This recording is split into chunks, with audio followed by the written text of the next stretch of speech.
Assalamualaikum warahmatullahi wabarakatuh. Selamat siang, sahabat konservasi Indonesia, dimanapun teman-teman berada. Semoga sahabat konservasi Indonesia dalam keadaan sehat dan diberikan kelancaran di dalam beraktivitas sehari-hari seperti itu. Nah, selamat datang di talk show pariwisata berkelanjutan bersama saya Fadli Hasah dan Saya Mediarti Kasmidi akan menemani kita dalam talkshow hari ini dengan tema komitmen merangkai masa depan pariwisata berkelanjutan Raja Ampat. Pada talk show kita hari ini, sahabat konservasi Indonesia tentunya sudah melihat keempat narasumber kita yang sangat luar biasa yang sudah hadir di studio kita pada hari ini. Mungkin saya sapa satu persatu ya. Yang pertama yaitu perwakilan dari Sekda Provinsi Papua Barat Daya yang diwakili oleh Bapak Melkianus Su, Sarjana Ekonomi dari Dinas Lingkungan Hidup, Kehutanan dan Pertanahan Provinsi Papua Barat Daya. Bagaimana kabarnya, Pak? Baik. Selamat datang di studio kami. Oke, terus kemudian yang kedua yaitu Bapak Dr. Yusuf Salim MSI. Selamat datang, Pak. Beliau selaku Sekda Kabupaten Raja Ampat. Jadi dari Raja Ampat langsung ke sini tadi, Pak ya? Kemarin. Oh, dari kemarin. Oke, pas ada provinsi. kegiatan di Sorong. Provinsi. Aha. Ini lanjut di sini. Baik, yang ketiga adalah narasumber dari Distrik Navigasi Tipe A Kelas 1 Sorong. Dalam hal ini diwakili oleh Kepala Bidang SBNP dan Armada, Bapak Petrus Kristanto Maturbongs SSIT ME. Bagaimana kabarnya, Pak? Baik, Baik puji ya, Tuhan ya. Alhamdulillah, puji Tuhan. Saya nanti menyapa dengan Pak Kris saja ya. Pak Kris, oke, baik. Kemudian yang keempat adalah dari Dinas Pariwisata Raja Ampat yang diwakili oleh Sekretaris Dinas Pariwisata, yaitu Bapak Muhammad Hanif Fikri SS MMPAR. Oke. Bagaimana Pak kabarnya? Alhamdulillah. Selanjutnya saya akan menyapa dengan Pak Fikri. Pak Fikri, iya. Oke, nah di talk show hari ini kita akan membahas terkait hasil kajian visioning pariwisata berkelanjutan Raja Ampat yang berupa komitmen dan harapan serta rekomendasi para pemangku kepentingan di pariwisata Raja Ampat. Seperti itu, Ibu. Ya, kajian visioning pariwisata berkelanjutan Raja Ampat ini dilakukan untuk merefleksikan perjalanan pengembangan pariwisata berkelanjutan di Raja Ampat, sekaligus juga menggali harapan dan komitmen dari para pemangku kepentingan bagaimana sebaiknya atau seharusnya pariwisata diimplementasikan di Raja Ampat. Oke, nah mengapa ini menjadi penting untuk dilakukan agar dapat menjadi acuan atau arahan pengembangan pariwisata berkelanjutan di Raja Ampat? Saya memberikan sedikit gambaran ya tentang apa sih yang dihasilkan dari kajian visioning ini. Ada 4 unsur yang dilihat dari pemangku kepentingan, yaitu ada yang terkait tata kelola, kemudian ada yang terkait pelestarian sumber daya alam, ada yang terkait kapasitas sumber daya manusia, khususnya masyarakat lokal, dan juga ada yang terkait dengan ekonomi masyarakat. Nah, ini dari 4 unsur ini ada pesan-pesan kunci nih yang diberikan oleh pemangku kepentingan. Oke, narasumber pertama kita ya. Mohon izin, Bapak, saya panggilnya Pak Melki ya. Oke, baik. Nah, salah satu pesan kunci bahwa modal utama pariwisata ini adalah sumber daya alam. Dalam konteks ini, apakah pelestarian sumber daya alam menjadi salah satu perhatian atau target dari kebijakan Provinsi Papua Barat Daya? Provinsi Papua Barat Daya yang baru umur 1 tahun lebih ini ya memang khusus untuk Dinas Lingkungan Hidup Kehutanan dan Pertanahan sudah membuat semacam dokumen kajian lingkungan hidup strategi menjadi sebuah instrumen penting di dalam daerah yang akan diikuti oleh OKPD yang ada. Bahkan sampai kepada kabupaten kota yang ada di provinsi. Menjadi sehingga lingkungan hidup itu menjaga lingkungan hidup ini menjadi instrumen yang semua dokumen itu menunjang itu. Nah, sehingga di dalam perencanaan ini terkait dengan pariwisata itu ada di dalam tercantum di dalamnya. Oke, ya seperti itu. Mungkin kalau mau membahas terkait arah kebijakannya Pak yang sudah diterapkan ataupun mungkin program yang sudah sempat dijalankan ya dari dinas itu kira-kira seperti apa Pak? Khusus untuk yang tadi ya, bahwa pemanfaatan itu dengan multi usaha terintegrasi untuk memanfaatkan secara bijaksana, yaitu adalah satu itu hasil hutan bukan kayu dengan jasa lingkungan. Dan di jasa lingkungan ini bagian inilah yang jadi untuk para wisata.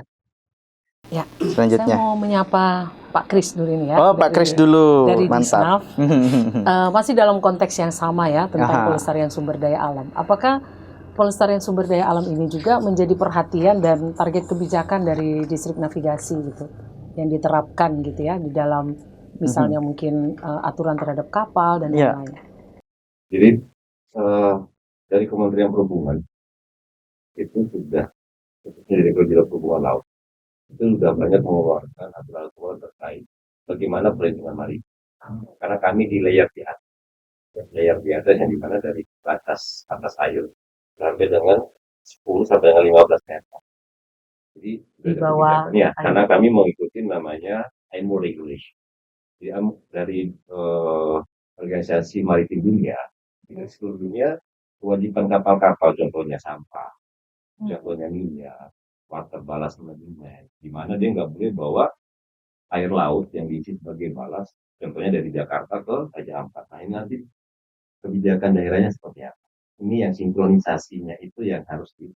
Nah, jadi sudah ada peraturan presidennya, sudah ada peraturan pemerintah atau peraturan menteri terkait kebijakan pemerintah terhadap lingkungan sumber daya alam, baik itu yang ada di laut atau yang ada di darat.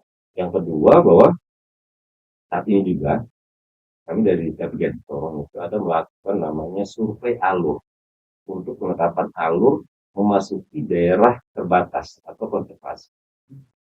Teman-teman dari bidang alur itu kebetulan di Raja Ampat selama 1 bulan untuk memantau pergerakan arus, pergerakan kapal itu dipantau tuh sampai nanti akan jadi penetapan menteri. Bagaimana si kapal harus masuk di apa yang harus menjadi kewajiban kapal memasuki daerah-daerah terang. Kalau kami sebut itu terang terbatas. Karena tidak boleh semua boleh masuk. Yang ketiga adalah kebijakan pusat terkait penetapan altitude untuk menetapkan daerah Coral Triangle, Filipina, Raja Ampat, Papak sampai dengan Kaiman. Ini adalah lintasan koral yang harus dijaga oleh pemerintah. Nanti akan ditetapkan nanti ada pembagian atau alur laut ke Indonesia. Sekarang sudah ada altitude ke daerah utara ke Halmahera sana, nanti akan masuk ke Raja Ampat. Itu diatur. Jadi kapal itu harus bergerak kemana? Dia dengan close coordinate berapa? Jadi informasi ini akan disampaikan pada saat sidang IMO atau sidang yang dilakukan tiap tahun International Maritime Organization untuk kebijakan-kebijakan pemerintah Indonesia dalam menjaga seluruh kawasan perairan Indonesia dalam artian untuk keselamatan pelayaran. Jadi kami intinya di keselamatan pelayaran. Dari keselamatan pelayaran akan tumbuh kembang untuk menjaga sumber daya alamnya kan. Jadi secara garis besar seperti itu. Iya. Wah, luar biasa sekali ya. Ternyata dari distrik navigasi ini justru sangat memperhatikan keselamatan kemaritiman itu ya dari sumber daya alam. Karena kewajiban keselamatan pelayaran itu kami ada 3 kewajiban keselamatan pelayaran dengan perlindungan maritim. Ya, perlindungan maritim. Ini seluruh kapal-kapal Indonesia punya kewajiban tertentu. Contohnya minyak, dia nggak boleh buang di laut. Itu ada namanya alat yang sudah harus ada di atas kapal. namanya oil water separation. Jadi hanya buang airnya saja, tapi minyaknya nggak buang. Sampahnya dari kapal juga. Nah, di pelabuhan-pelabuhan itu harus dibangun penampungan sampah. Nah, ada fasilitas namanya garbage accumulation. Jadi sampah itu cuma di situ, nanti dipisahin.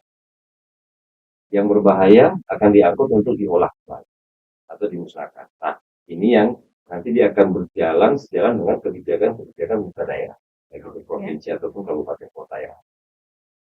Jadi kebijakan pemerintah pusat dia akan jalan kalau di sini tidak mendukung. Jadi kan ada layer-layernya. Nah, kalau dari daerah tidak mendukung terhadap ini nanti artinya kebijakan dia hanya sebatas di atas kebijakan atau peraturan, tapi implementasinya tidak.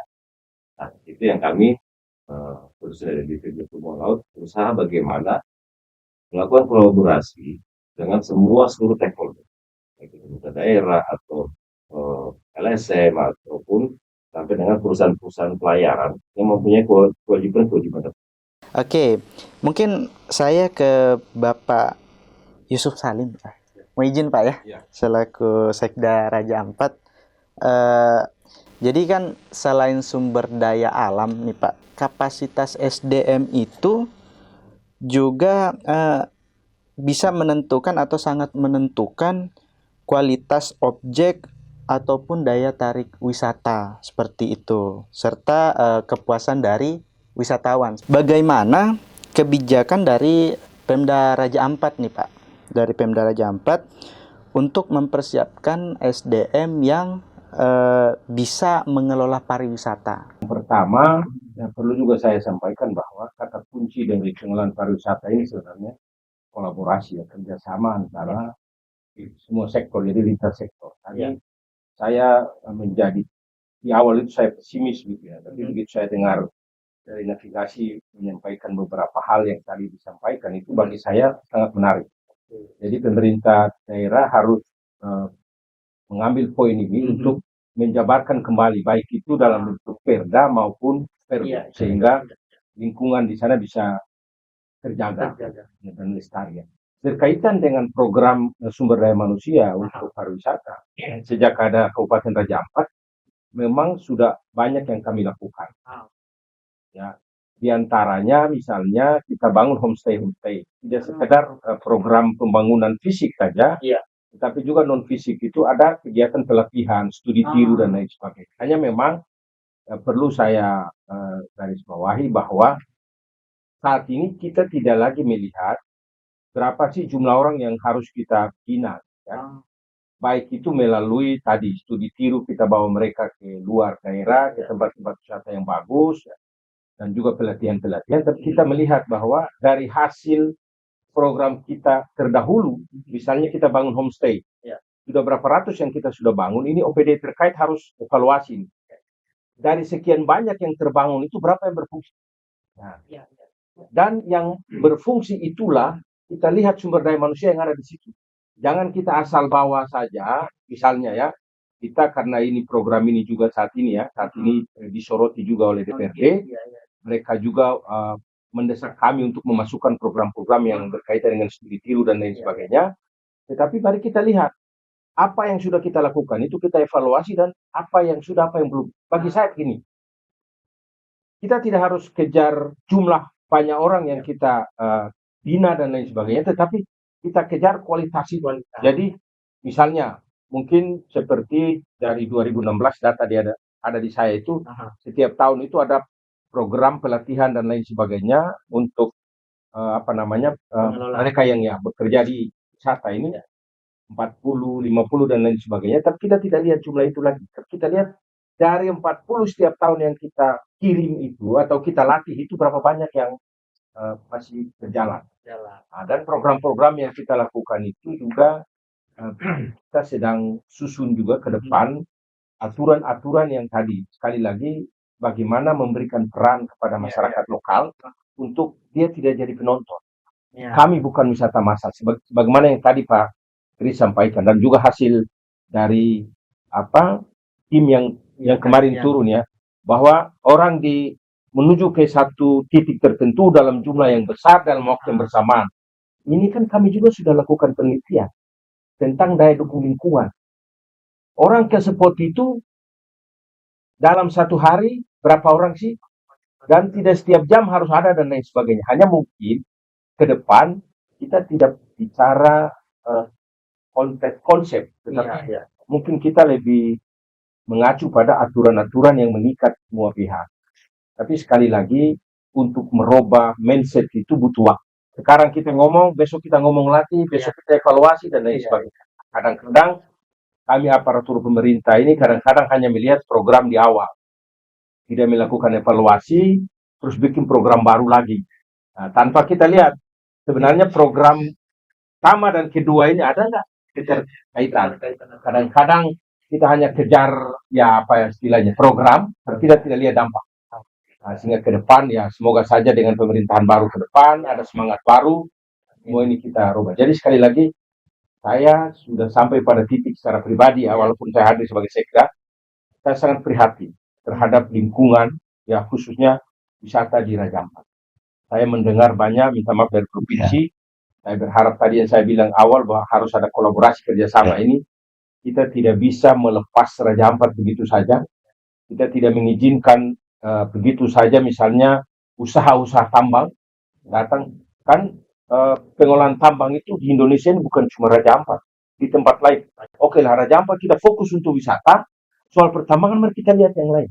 Kalaupun sudah ada tadi, kita kerjasama dengan navigasi, kita mulai ramu bagus supaya semua aturan berkaitan dengan apa yang mereka sudah sampaikan. Saya jujur saja hari ini baru saya betul-betul merasa bahwa ya ada rambu-rambu yang harus kita kuatkan gitu. Sehingga ke depan harus lebih baik. Saya pikir itu yang bisa saya sampaikan di awal. Berarti kalau dari SDM bukan kuantitas yang diutamakan tapi kualitas, Pak ya. Ibu. Dinas Pariwisata sebagai dinas teknis gini ya. Kira-kira apa upaya-upaya, karena saya dengar ya, saya tahu ada cukup banyak nih upaya yang sudah dilakukan oleh Dinas Pariwisata ya. Mungkin juga berkolaborasi dengan dinas yang lain untuk meningkatkan kapasitas sumber daya manusia supaya bisa mampu mengelola pariwisata yang berkelanjutan. Khususnya mungkin SDM dari masyarakat lokal. Mengacu pada rencana induk pengembangan pariwisata daerah, dalam hal ini Kabupaten Raja Ampat, salah satu pengembangan pariwisataan itu aspeknya adalah pengembangan sumber daya manusia. Nah, yang mana nanti akan diturunkan menjadi program dan kegiatan, yaitu peningkatan kapasitas SDM kepariwisataan. Cukup banyak yang sudah kami lakukan di lingkup teknis, seperti yang sudah Bapak Sekda sampaikan. Ada banyak pelatihan-pelatihan dan kunjungan studi banding. Ya. Dan itu semua di awal-awal itu kita yang melakukan adalah kita menginventarisir dulu, mengidentifikasi kira-kira di dalam kepariwisataan Raja Ampat ini bentuk-bentuk pengembangan SDM seperti apa yang kita betul-betul butuhkan. Jadi berbasis pada kebutuhan. Nah, kemudian dari situ kita akan mendesain rencana pengembangan SDM-nya. Nah, hasilnya adalah pelatihan-pelatihan yang memang terarah pada kebutuhan kepariwisataan. Sebagai contoh, di awal core pariwisata kita adalah wisata selam. Nah, dan yang datang di awal-awal adalah para diver. Nah, dan mereka menyelam sendiri atau paling tidak menggunakan pemandu dari luar. Nah, dari situ terlihat oleh masyarakat kita bahwa ada peluang untuk berpartisipasi. Nah, dari situ kita melihat berarti salah satu kebutuhan industri pariwisata adalah pemandu selam. Dari situ kita bisa meningkatkan melalui pelatihan-pelatihan, yaitu pelatihan pemandu selam, mulai dari yang basic sampai yang bersertifikat. Nah, untuk tantangannya seperti yang Bapak Sekda sampaikan, pengembangan SDM ini memang investasi pariwisata jangka panjang, dan dia tidak memberikan hasil yang instan, sehingga memang dibutuhkan konsistensi. yang Bapak sampaikan 40 yang kita latih, nanti lihat mungkin 20 atau 15 yang jadi, yang konsisten betul-betul akan menjadi diver profesional. Ya, jadi dan di sisi lain kita juga masih harus membuka pemahaman bahwa pengembangan pariwisata itu tidak semuanya harus menjadi pemandu selam. Mereka harus dibangun kesadarannya bahwa ada yang harus menjadi support dari aspek lain, tidak perlu semuanya terfokus pada selam saja. Jadi membangun kesadaran masyarakat itu juga satu tantangan tersendiri, mengingat mereka adalah kita Raja Ampat awalnya bukan daerah pariwisata, mereka adalah ya katakanlah basic masyarakat bahari, kemudian dikonversi menjadi penyedia jasa. Itu adalah suatu pekerjaan jangka panjang yang membutuhkan kerja keras dan kerjasama dengan berbagai pihak. Sangat luar biasa. Itu salah satu contoh gitu ya untuk di bidang wisata selam gitu ya, dengan melatih masyarakat untuk jadi guide, sehingga mereka tidak jadi penonton, tetapi mereka bisa menjadi guide. Bahkan yang saya dengar sudah cukup banyak ya yang bisa menjadi guide untuk di wisata selam ini. Tentunya ada banyak juga berbagai program peningkatan kapasitas lainnya ya, mungkin homestay, mungkin kerajinan tangan supaya ada diversifikasi usaha. Begitu ya Pak Fikri. Oke. Mungkin saya ke Pak Melki lagi kembali nih. Nah, selain dua topik yang tadi terkait sumber daya alam dan sumber daya manusia, nah di dalam kajian visioning yang telah dilakukan ini juga itu ditemukan bahwa penerapan pariwisata berkelanjutan dapat menjamin ketahanan ekonomi jangka panjang. Nah, untuk masyarakat. Nah, bagaimana perhatian ataupun target kebijakan untuk memastikan pariwisata ini tidak merusak lingkungan, tetapi juga memberikan manfaat ekonomi kepada masyarakat. Itu kira-kira seperti apa, Pak? Terus untuk dampak daripada pariwisata terhadap masyarakat di daerah pesisir ya, mereka yang ada, terutama kalau kita bicara lokus ke Raja Ampat itu pasti yang tadi seperti apa yang tadi disampaikan oleh para wisata tadi, mereka menyampaikan bahwa memang awalnya masyarakat itu tidak mengelola para wisata, hanya mereka sebagai masyarakat yang maritim di situ. Lalu ya ini, nah dengan adanya kegiatan ini ada di situ di lokus itu, ya otomatis ya tadi masyarakat tadi itu ada keterlibatan mereka di dalam kegiatan itu pasti akan memberikan, memang ya ada beberapa ya, sama ya mungkin masyarakat adat itu yang ada di situ ya, mereka sebagai pemilik yang ada di situ ya, mungkin siapa yang datang membangun homestay di sana pasti mereka mendapat dari situ. Selain itu juga mungkin tadi ya mereka diberikan akses untuk terlibat dalam usaha yang terkait dengan pariwisata itu sendiri, artinya yang melakukan kunjungan ke sana, misalnya untuk kebutuhan bahan pangan, taruhlah kayak begitu ya. Mungkin kita punya potensi di sini. Kita harapkan bahwa orang datang hanya nikmati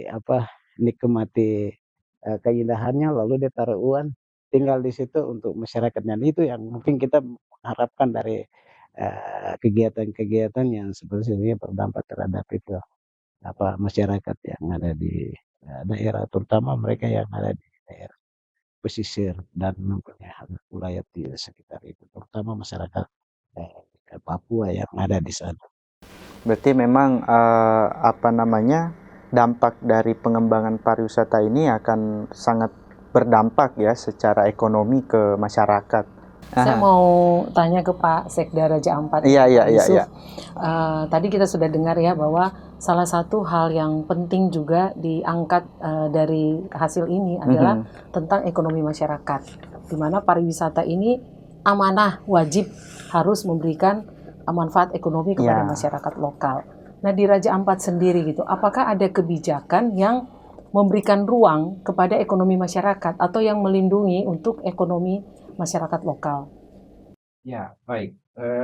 Berkaitan dengan itu, di beberapa OPD misalnya di koperasi ya, di koperasi kita juga memberikan program ke masyarakat di sekitar pantai atau yang punya homestay dan lain sebagainya, itu ada bantuan-bantuan modal usaha, ya, dan juga pelatihan-pelatihan seperti pelatihan kuliner dan lain sebagainya. Tujuannya adalah jika para wisatawan itu datang, mereka tidak saja jadi penonton lihat dari luar, pengelola resort saja yang menikmati, tetapi mereka juga bisa berkontribusi. Hanya memang butuh keseriusan, keseriusan dari semua pihak. Misalnya, kami harus duduk bersama dengan pengelola wisata di sana, seperti pemilik resort, homestay dan lain sebagainya, duduk bersama sehingga misalnya bahan-bahan lokal tertentu, ya, sayur dan lain sebagainya, mereka tidak harus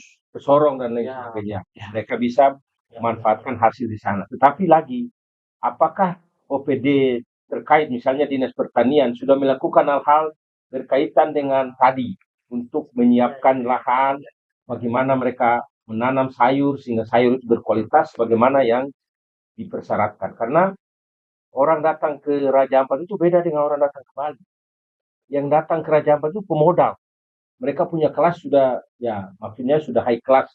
Mengapa high class? Karena memang butuh biaya yang cukup besar, dan ini juga bukan wisata massal, wisata minat tertentu, pasti pemodal, sehingga mereka butuh makanan yang bergizi, benar-benar bergizi dan sehat.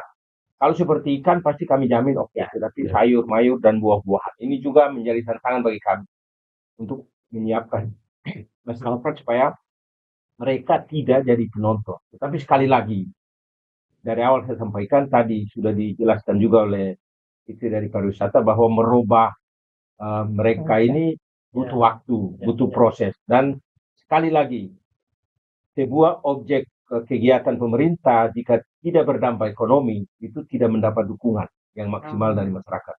Biasanya masyarakat zaman sekarang, Anda bangun apa?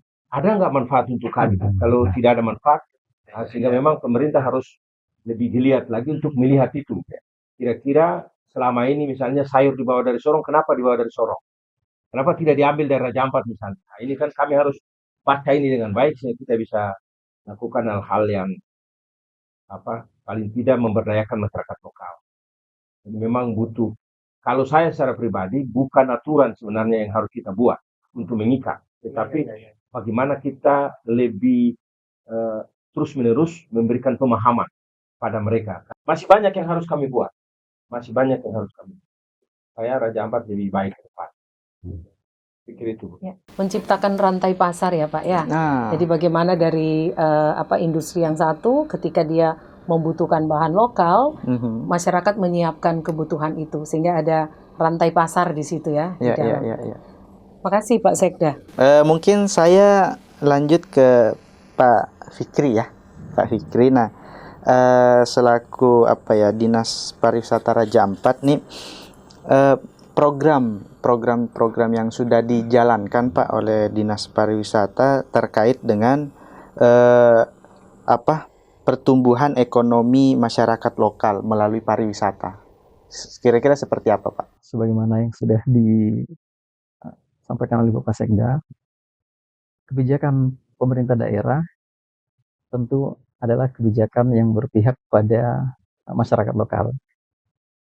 Jadi program-program yang sudah kami buat, contoh ada misalnya kita menjaga keseimbangan antara investasi yang masuk dengan kesempatan masyarakat lokal itu memang membutuhkan diskusi bersama, duduk bersama, baru dari situlah bisa ketemu satu pemahaman bersama. Sebagai contoh, kepada semua pengusaha resort, semua bisa berinvestasi di Raja Ampat dengan catatan tidak hanya sekedar profit oriented atau berorientasi pada keuntungan semata, tapi memiliki kewajiban melekat, yaitu ikut memperhatikan kelestarian lingkungan dan pemberdayaan masyarakat lokal. Maka salah satu kebijakan yang dibuat adalah pembangunan resort itu jangan menumpuk di satu titik, tapi dia harus menyebar di seluruh tempat. Dengan begitu dia akan menjadi trigger, menjadi pemicu pertumbuhan ekonomi maupun perlindungan. Nah, kemudian kebijakan yang juga berpihak pada masyarakat bisa kita lihat pada contoh usaha homestay.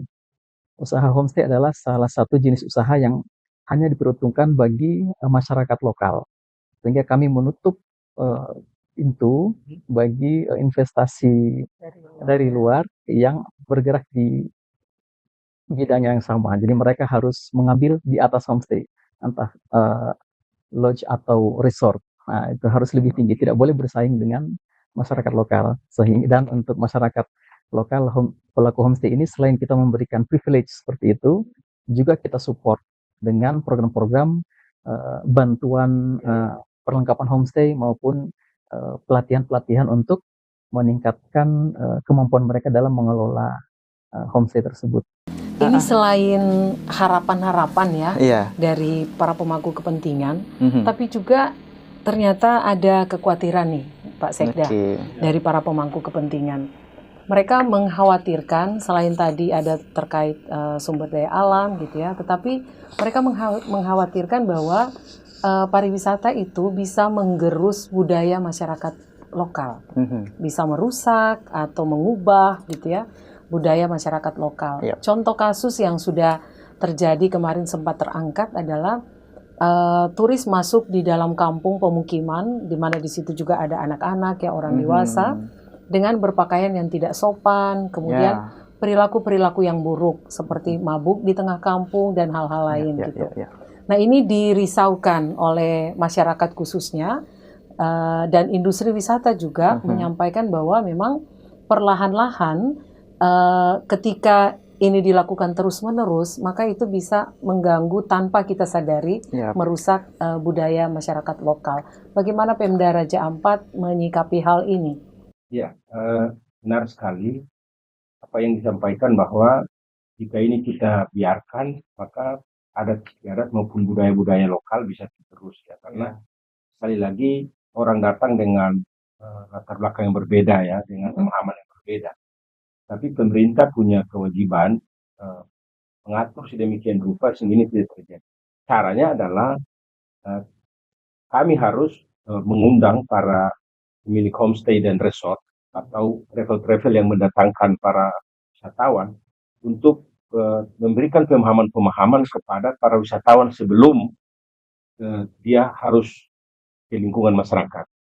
Atau bisa juga nanti kita coba lihat yang bisa mengatasi itu apakah tadi, ya kalau saya bilang apakah dengan aturan yang kita buat, apakah itu peraturan kampung atau apa, tetapi juga kita lihat dampaknya.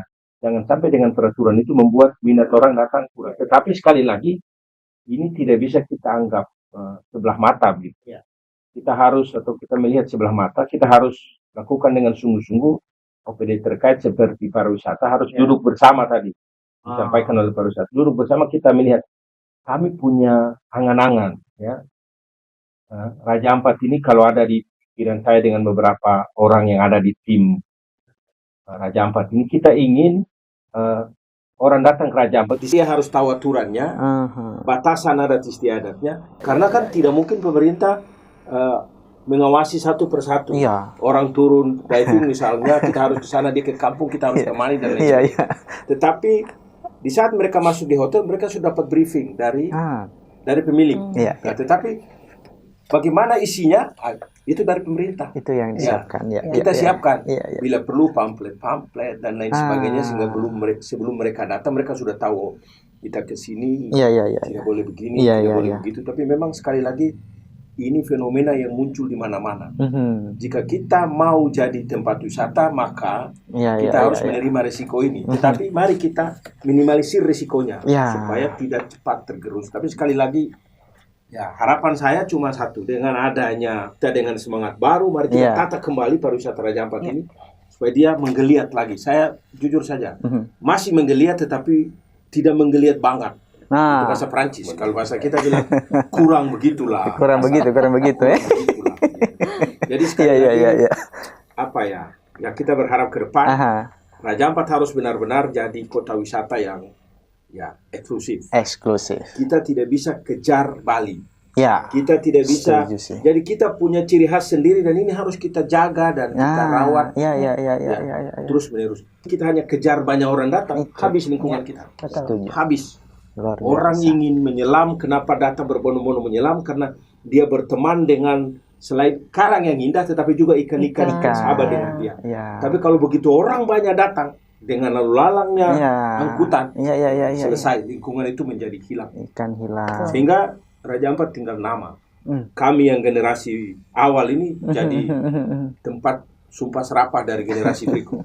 Nah ini yang kami Iya, iya, iya. Iya, Tidak dihindari itu Pak ya. Iya. Oke. Pak Sekda, bagaimana Pemda Raja Ampat melihat urgensinya terkait dengan sistem mooring? Karena salah satu juga yang menjadi pesan dari pemangku kepentingan di bidang tata kelola adalah membangun sistem mooring di Raja Ampat gitu yang berfungsi dengan baik dari sisi menjaga kelestarian alam, tetapi juga sebagai kenyamanan dan keselamatan ya untuk Iya, iya, iya. industri wisata.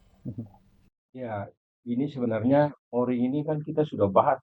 Saya lupa tahunnya begitu. 2018 ya. Ya, 2018. Pertemuan dari waktu ke waktu. Tapi ya, alhamdulillah puji Tuhan kemarin sudah dilaksanakan. Sebenarnya ini peluang bagi Pemda sebenarnya. Satu ya, dengan adanya mooring itu kita bisa mencegah kerusakan karang yang mungkin ya tanpa pengawasan kita jauh dari kita malam mungkin dia lakukan dan lain sebagainya. Tapi dengan adanya mooring kan semua sudah terpusat. Tetapi bukan itu saja.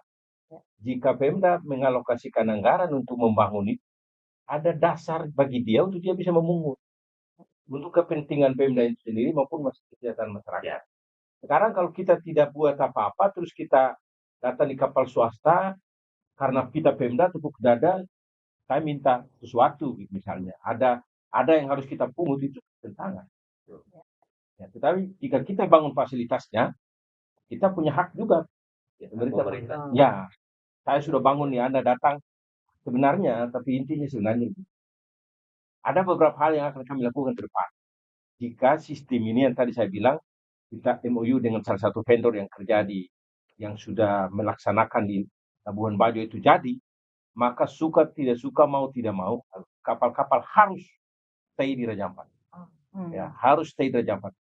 Tidak bisa lagi ada di Sorong. Kalaupun ada sanksi-sanksi tertentu. Tapi semua kan harus kita kaji bersama. Tidak bisa kita arogan zaman ini. Kita tidak bisa mau benar sendiri. Mari kita duduk bersama dengan semua stakeholder. Kita lihat ini secara bersama-sama sehingga siapa tahu tidak harus kita buat kasih sanksi, tapi dengan kesepakatan bersama semua bisa mengalir seperti ini. Ini semua cair dan untuk kepentingan kita semua. Sekali lagi, wisata Raja Ampat ini tadi sudah disampaikan, ini anugerah Tuhan. Jika kita tidak jaga baik, kalau manusia marah, Pak Gubernur marah, Bupati marah, gampang saja itu. Ya, masih bisa kita nego. Tapi kalau Tuhan marah, karena hak yang dia kasih kita tidak jaga baik, maka saya tidak bisa pikirkan Raja Ampat ke depan. Demikian, terima kasih. Ya, jadi saya sepakat dengan Pak Sekda. Pengendalian alat transportasi. Karena orang ini dia bisa kerja Ampat, karena transportasi. Apa yang kita mau bikin? Baik itu dari daerah, provinsi, kota, dan kabupaten, bersama dengan pemerintah kota kabupaten Sorong, bagi daerah transit, ini seperti apa? Itu yang kita harus. Jadi visioning yang dibuat, transportasi merupakan salah satu penunjang pariwisata, sangat menunjang pariwisata. Ya. Nah, di sini kalau dilihat bagus, dia ke sana itu daerah. Mau orangnya, mau SDM-nya, mau lingkungan tadi, ataupun ekonomi berkelanjutan, ini dia akan berjalan dengan sendiri. Yang penting transportasinya itu. Yang dia bisa bergerak Raja Ampat dari contohnya Amerika, Jakarta transit, Sorong pakai liverboat. Dia tidak langsung ke Raja Ampat enggak, tapi dia pakai liverboat yang standby di Sorong. Nah, ini pengaturan dan pengendaliannya seperti apa? Karena Sorong juga numpuk. Raja Ampat kenapa nggak numpuk? Karena belum ada tiket, belum siap. masalah kebutuhan contohnya. Ya kebutuhan tadi Pak Sekda bilang sayur mayur dan lain-lain. Kita mau beli kapal contohnya dia mau beli daging 60 kilo, kok ini carinya susah. Nah, jadi memang harus di sarana prasarana, transportasinya disiapin, baru ini sistem satu pintu dia akan melekat. Dan penunjang ekonominya akan berjalan. Masyarakat sebagai vendor ekonominya. Dia menyiapkan sayur mayurnya, daging, ikan, telur, dan lain-lain. Kalau enggak nanti rantainya itu cuma cukup sampai di Sorong. So, nih, ke sana. Kita dapat bukan sampahnya Sorong enggak, tapi kita dapat yang dibawa dari Sorong. Contohnya botol aqua tadi, ya kan? Kewajiban-kewajiban yang tadi disipari kan sebenarnya sudah ada tuh. Saya lihat juga sudah ada tuh. Nggak boleh pakai ini, nggak boleh pakai ini, terus harus begini-begini, udah ada. Penekanannya ke siapa? Yang operator transportasi. Ya. Itu udah tiap hari dia harus jelasin. Kalau di kita, kalau kapal-kapal yang penumpang itu, ya yang seperti crewing boat dari industri, itu dia ada namanya safety briefing. Dia sebelum orang jalan tuh dia udah kasih tahu, ini harus begini, begini, begini, begini. Turun di sana nggak boleh pakai A, nggak boleh pakai B. Dia udah kasih tahu di atas kapal. Jadi semua udah prepare dari alat transportasi sebelum dia ke darat. Nah, ini sebenarnya kolaborasi yang bisa diciptakan. Karena ada kementerian lembaga, pemerintah daerah yang sudah jalan, tinggal di implementasi masuk ke dalam bos. Dan itu pasti banyak banget. Dan tidak mungkin terpakai semua. Kita harus pangkas-pangkas. Jadi pasti kita bilang jangan sampai kita buat aturan, orang nggak nyaman, apa ya? Nasi ya.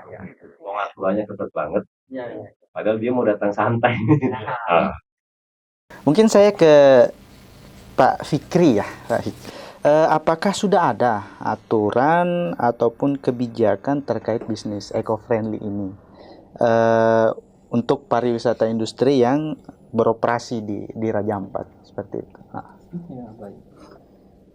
Jika kita berbicara tentang industri pariwisata, maka industri pariwisata cukup kompleks. Kita melihat mulai dari industri yang besar, mulai dari liveaboard, resort, sampai pada industri skala kecil, yaitu homestay dan katakanlah teman-teman pelaku pengrajin. Dan ketika kita ingin menerapkan suatu bisnis atau usaha yang ramah lingkungan, eco-friendly, memang kita pariwisata terutama pasti akan sangat membutuhkan kolaborasi. Karena pertama terkait dampak lingkungan atau terkait lingkungan itu bisa dibilang bukan core dari kepariwisataan, tapi dia menjadi ruh, salah satu aspek kebersihan. Nah, jadi kolaborasi sebagai contoh misalnya kita sudah untuk industri, katakanlah industri yang liveaboard, kita dalam memberikan rekomendasi tanda masuk kapal wisata, kita sudah mencantumkan syarat. Dalam hal ini kapal harus mampu menjamin bahwa dia tidak ada pencemaran. Namun hal ini perlu dikawal oleh instansi teknis yang betul-betul memiliki kualifikasi di situ. Kalau kami kan ya kami mensyaratkan, kami berusaha melakukan pada porsi kami. Sebagai contoh, misalnya di objek-objek wisata kita bisa menyediakan tempat sampah, kemudian untuk menerapkan konsep eco-friendly bukan hanya larangan tapi juga insentif. Mungkin kita memberikan pengganti sedotan plastik dengan sedotan bambu. Jadi ada insentif yang kita berikan ketimbang hanya mengeluarkan larangan-larangan. Nah, jadi memang kita tetap membutuhkan kolaborasi dengan instansi terkait yang memiliki kualifikasi di situ. Yang bisa kita lakukan adalah misalnya kita melakukan di bidang pariwisata seperti standarisasi homestay yang menerapkan prinsip eco-friendly. Kemudian juga pada usaha-usaha souvenir yang juga mereka sudah mulai menerapkan teknik-teknik yang ramah lingkungan. Seperti dia mulai menggunakan bahan yang bukan lagi dari tumbuhan yang sudah mulai terancam punah, dia tidak lagi menggunakan pewarna buatan, melainkan pewarna alami. Nah, itu bisa kita lakukan dari aspek pariwisataan. Namun pada industri yang lebih besar, izin prinsip untuk lingkungan kita membutuhkan dukungan dari instansi yang memiliki kualifikasi tersebut. Luar biasa. Berarti memang apa namanya sudah dilakukan ya, sudah dijalankan juga seperti itu, Ibu. Bahkan Fadli, saya Iya. mendengar gitu Iya, ya iya, di Kepulauan Farm di tingkat usaha wisata yang di tingkat tapak ya, kelapa muda tanpa sedotan plastik. Oh, Ya, Kita betul ya. Nemo itu udah nggak ada Oh, lagi. mantap. di Pianemo sudah tidak ada sudah lagi. tidak ada lagi sedotan Oke. plastik. Jadi luar Pak Sekda biasa. itu atas kesadaran mereka untuk mengurangi sampah itu tidak menjual kelapa muda dengan sedotan plastik, dan mereka sebenarnya memperkenalkan budaya orang Raja Ampat minum kelapa muda itu tidak pakai sedotan plastik. Langsung saja. Bagus ya, dari tingkat tapak itu sudah ada Sudah luar mempraktekkan. biasa. Gitu. Oke. Nah, Pak Sekda, Iya. saya kemarin di dalam visioning ini dari salah satu sebenarnya industri pariwisata justru menyampaikan bahwa sekarang ini selain kesadaran dari industri wisata, tapi juga dibutuhkan ketegasan dalam bentuk kebijakan. Beliau menyampaikan bahwa perlu sebenarnya tersertifikasi untuk bisnis yang eco-friendly. Jadi setiap pebisnis itu mereka harus punya bisnis plan yang menunjukkan ramah lingkungan gitu dan dikontrol oleh pemerintah. Memungkinkan nggak seperti itu? Saya pikir harus untuk menjaga keberlanjutan Raja Ampat ini tidak punah, ya saya pikir itu menjadi hal yang penting. Ya. Nanti kita lihat apakah kebijakan ini kita secara konkret ya, apakah kita harus perlu cantumkan dalam bentuk perda atau apa, sehingga tidak saja tadi persyaratan misalnya Liverboard Anda masuk mendapat izin trayek harus ini. Tapi bisa juga kita buat dalam kebijakan yang lebih spesifik. Ya. Tapi menyangkut semua. Jadi menyangkut semua. Contoh kalau kita kan pengelolaan sampah sudah ada perdanya. Ya. Hanya lagi implementasinya ini yang kita lihat. Ya. Jadi sekali lagi apapun yang kita lakukan, yang paling utama adalah bagaimana kita jaga supaya Raja Ampat tidak punah. Ya. Saya sangat khawatir. Jika kita salah kelola, kita tidak butuh waktu lama. Apapun kita lakukan, yang penting tadi harus ada kolaborasi, kerjasama dari semua stakeholder. Tadi turunkan ego demi untuk keberlanjutan Raja Ampat. Apapun kita lakukan, yang penting tadi untuk kebaikan. Jangan karena ya deal tertentu. Saya pikir. Oke, baik. Salah satu temuan dari kajian visioning ini, dan saya mungkin berharap dari masing-masing narasumber memberikan statement perhatian terkait salah satu isu ini, yaitu adalah isu terkait sampah. Isu paling viral ya. Isu-isu yang lagi sekarang sementara ini lagi hangat-hangatnya dibahas di tengah masyarakat kita, khususnya di Provinsi Papua Barat Daya, seperti itu. Mungkin yang pertama, kalau dari tingkat provinsi, Pak Melki kira-kira tanggapannya seperti apa?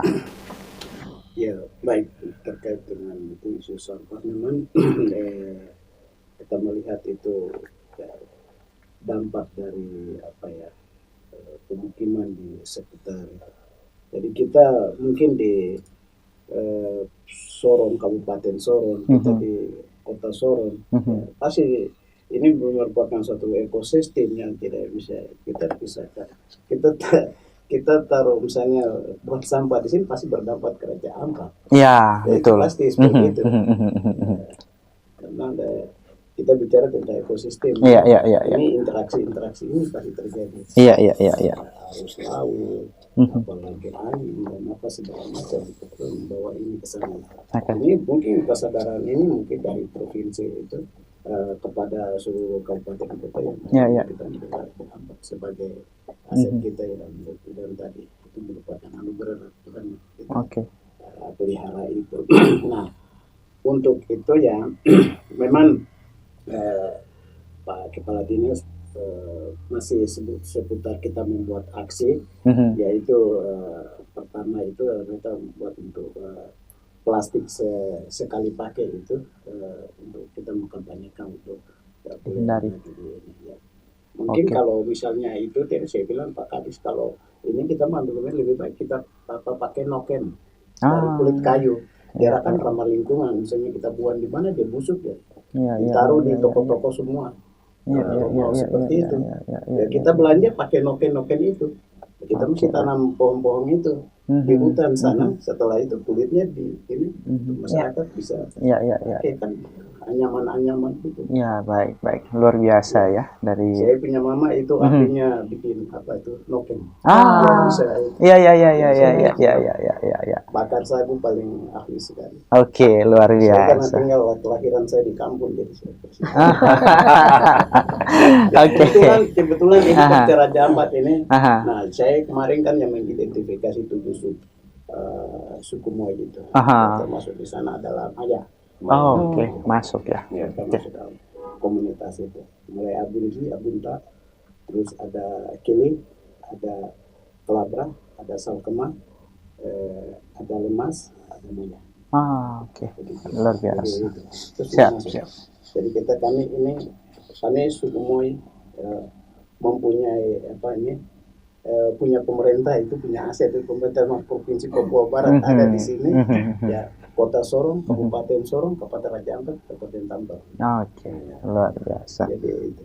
Oke, baik. Terima kasih Pak Melki. Nah, mungkin pertanyaan yang sama Pak Sekda. Kira-kira terkait isu sampah ini target kebijakannya atau mungkin yang sudah diterapkan itu seperti apa? Ya, terima kasih. Memang kalau untuk sampah ini kami sudah punya perda, hanya memang implementasinya belum maksimal. Tapi sekali lagi, saya beberapa tahun yang lalu berjumpa dengan salah satu menteri, kebetulan bersama istri datang ke Raja Ampat, dan kita bincang-bincang berkaitan dengan kapal penyapu sampah. Secara kebetulan saya diskusi dengan beliau dan beliau memberikan semangat, harapan kepada saya, Pak Sekda, saya punya tugas cari kapal itu. Tidak usah tanya berapa harganya, tapi saya berkeinginan untuk menyumbang, walaupun itu tidak dari saya, bisa dari Cesar BUMN yang ada. Tapi sampai detik ini belum ada informasi. Tapi sekali lagi, kemarin waktu kami ada pertemuan, ada salah satu kelompok masyarakat di Raja Ampat sampaikan bahwa sebentar lagi kapal itu sudah datang. Saya nggak tahu ini dia dapat dari mana. Belum ya? Belum. Jadi setiap kali ada tamu datang ke Raja Ampat, saya itu berdoa selalu supaya di saat saya mendampingi mereka misalnya ke Pianemo atau ke Wayak, saya berharap dalam sepanjang jalan itu tidak ada sampah. Karena malu sekali. Kita nama besar Raja Ampat, tetapi kemana-mana sampah. Gitu. Sehingga sekali lagi ini menjadi hal yang utama. Pariwisata, contoh kita dengar banyak dari para wisatawan, Bali itu sudah mulai ditinggalkan karena sampah. Jangan sampai terjadi juga di Raja Ampat. Kalau di Raja Ampat itu sampah itu bukan saja ditinggal oleh wisata, tapi sampah merusak lingkungan. Akhirnya indahnya karang kami jadi hilang. Sementara itu primadona kami. Itu yang menjadi harus betul-betul pemerintah yang akan datang ke Kabupaten Raja Ampat harus seriusi bagaimana tindak lanjut ini supaya tidak. Tapi sekali lagi kolaborasi. Kami juga sudah ngomong sama pemerintah kota melalui Dinas Perhubungan Kota Sorong. Contoh tadi sudah disampaikan. Orang masuk mulai bergerak dari Sorong ke Raja Ampat melalui Pelabuhan Raya. Bagaimana Pelabuhan Raya fisiknya seperti itu? Kesan sudah mulai itu, akhirnya tadi orang yang mungkin juga dia anti sampah, tetapi begitu dia masuk dia lihat biasa-biasa aja. Akhirnya tanpa sengaja dia tidak kontrol, dia buang saja. Di awal titik poinnya itu harus juga kita indahkan. Kita buat tindak. Semoga saja dengan hadirnya Provinsi Papua Barat Daya ini bisa yang memfasilitasi kami untuk duduk, sehingga coba kita lihat Pelabuhan Rakyat itu. Bagaimana caranya? Apa kita kolaborasi anggaran, kerjasama kota tanggung apa, Raja Ampat tanggung apa, provinsi tanggung apa, supaya kita buat dia indah lah begitu. Dia jadi teras rumah, jangan jadi dapur seperti sekarang.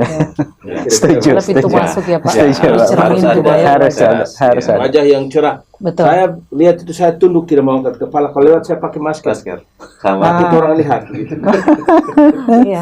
Oke. Kemarin juga hal yang sama disampaikan guide-guide ya seperti itu, karena mereka membawa tamu, mereka malu begitu. Baru naik ke kapal sudah lihat ada sampah di situ ya. Datang ke spot, khawatirnya seperti itu. Oke, mungkin dari Pak Kris kira-kira tanggapannya terkait ini, ataupun mungkin ada program di dinas yang Tentang sampah ini tentang ya. tentang sampah. Ya, jadi kami tidak berbicara secara desain tusinya, tapi kami berbicara sebagai visi misinya perhubungan laut atau Kementerian Perhubungan. Jadi perhubungan laut itu sudah memiliki aturan yang dimana khusus untuk sampah-sampah kapal. Jadi ada sertifikat. Jadi semua yang ada di kapal itu sampah itu tidak boleh buang ke laut.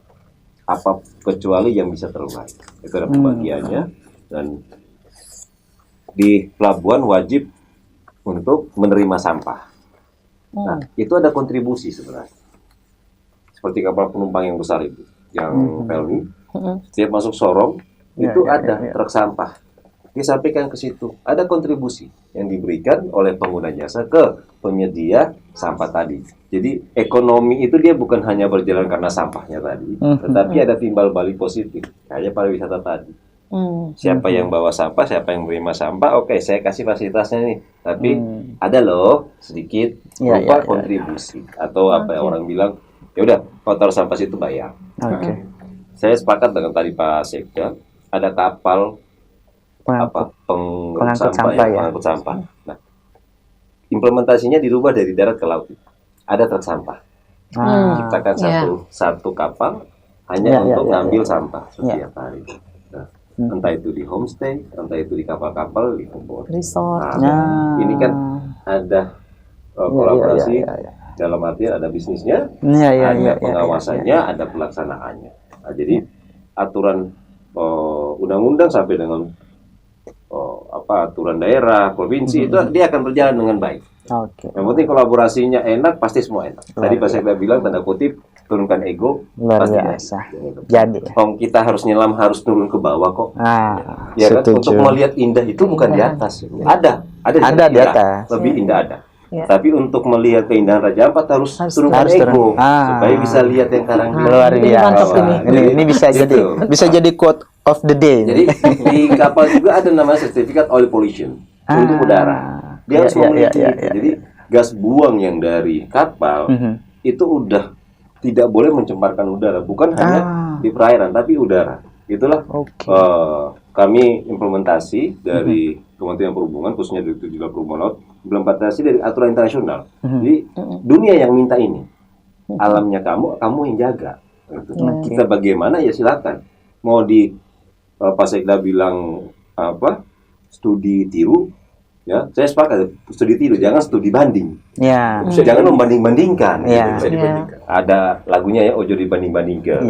Ojo dibanding. Ditiru itu wajib kita tiru. Lebih baik kita tiru supaya dia berjalan. Kalau dibanding, studi banding aja terus ya. Tapi tiru nggak ada.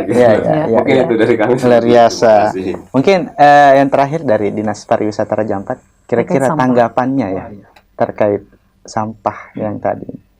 Kalau terkait sampah ya untuk pariwisata Raja Ampat itu suatu ancaman. Ya. Untuk keberlangsungan pariwisata Raja Ampat.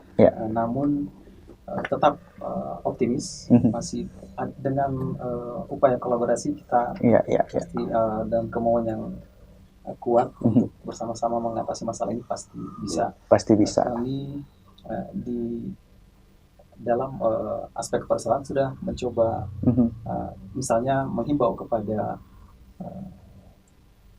trip-trip yang one day trip ke Raja Ampat, sebisa mungkin jangan meninggalkan sampah dimanapun tempat yang dibawa pulang sampahnya ke sorong karena jika ditinggalkan di suatu tempat belum tentu tempat itu memiliki kemampuan untuk mengelola atau mengambil sampahnya, mengatasi sampah di tempat itu. Dia menjadi beban di tempat itu. Jadi upaya-upaya itu sudah kita lakukan, tapi dia sifatnya preventif. Sedangkan untuk yang sudah ada di dalam laut, yang ditakutkan oleh Bapak Sekda temukan jika mengantar tamu-tamu penting, ini adalah PR bersama, PR besar, karena Raja Ampat bukan cuma milik orang Raja Ampat saja. Raja Ampat sudah menjadi milik dunia. Terima kasih banyak. Ya, mungkin kita sudah sampai di penghujung acara ya. Kayaknya kini kita tidak rasa ini sudah 1 jam lebih nih. Betul. Ini kita tidak rasa nih. Ini kalau memang mau bahas hal ini kayaknya waktunya kayaknya tidak rasa ada cukup-cukupnya seperti itu ya. Mungkin di penghujung talk show kita saya mohon dari masing-masing narasumber untuk memberikan closing statement atau pernyataan penutup terkait tema talk show kita hari ini, yaitu adalah komitmen merangkai masa depan pariwisata berkelanjutan Raja Ampat. Mungkin dimulai dari Pak Melki. Silahkan Pak. Baik, beberapa hal yang menjadi sebagai pernyataan penutup bahwa jasa lingkungan itu yang berasal dari sumber daya alam itu perlu kita jaga secara bijaksana sehingga akan berkelanjutan. Untuk pengelolaannya diperlukan kolaborasi. Bisa mempertahankan ekosektoral masing-masing. Kita diberi aturan yang sama juga. Semua ini pasti perintah Undang-Undang 11 Cipta Kerja itu kita sudah satu komando. Saya optimis bahwa mungkin ke depan lebih baik. Amin, amin. Luar biasa Bapak. Itu saja. Iya. Terima kasih Pak Melki. Mungkin yang kedua Pak Sekda. Silahkan. Singkat saja. Iya. Mari berkontribusi di Raja Ampat dengan hati. Oke. Kalau dengan hati, saya yakin dan percaya pasti kita punya kepedulian tinggi, dan tadi ego kita buang jauh-jauh karena kita pakai hati. Jika orang melihat sesuatu dengan hati, pasti sangat bijaksana. Luar biasa. Dengan hati Pak, luar biasa Pak Sekda. Mungkin Pak Kris. Terima kasih. Kalau saya sih nggak terlalu jauh. Jadi kami hanya mengimbau ke operator kapal. Memulai dari operator kapal, bagaimana sosialisasi bahwa sampah, menyediakan tempat-tempat yang nyaman bagi turis.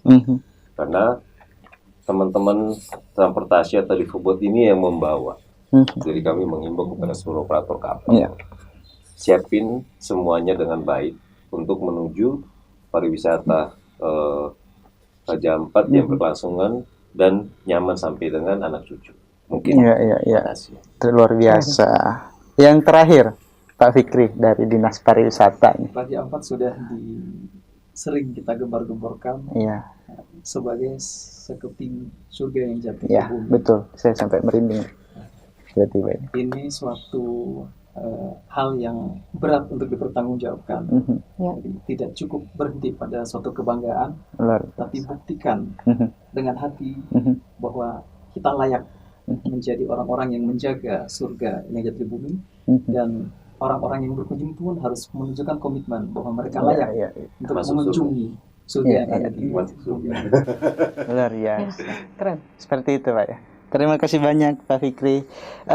Terima kasih banyak yang sebesar-besarnya kepada 4 narasumber kita, Bu ya, pada hari ini yang sangat luar biasa terkait kecintaan terhadap lingkungan, terus kemudian kecintaan terhadap Raja Ampat yang akan memberikan manfaat ke depannya seperti itu. Nah, mungkin sebelum kita tutup, saya mohon izin Bapak Ibu, Bapak dengan Ibu sekalian, kita pegang tangan, terus baca slogan yang ada di depan, boleh ya?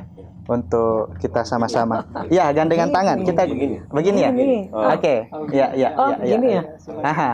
Oke. Kita gandengan tangan. Oke. Saya beri aba-aba ya. 1, 2, 3. Atur wisata dengan bijak, alam terjaga, masyarakat sejahtera. Luar biasa. Saya Fadli Hasa.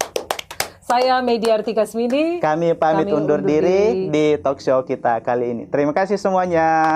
Terima kasih Pak. Terima kasih. Terima kasih. Terima kasih Pak. Terima kasih. Terima kasih Pak. Terima kasih. Terima kasih.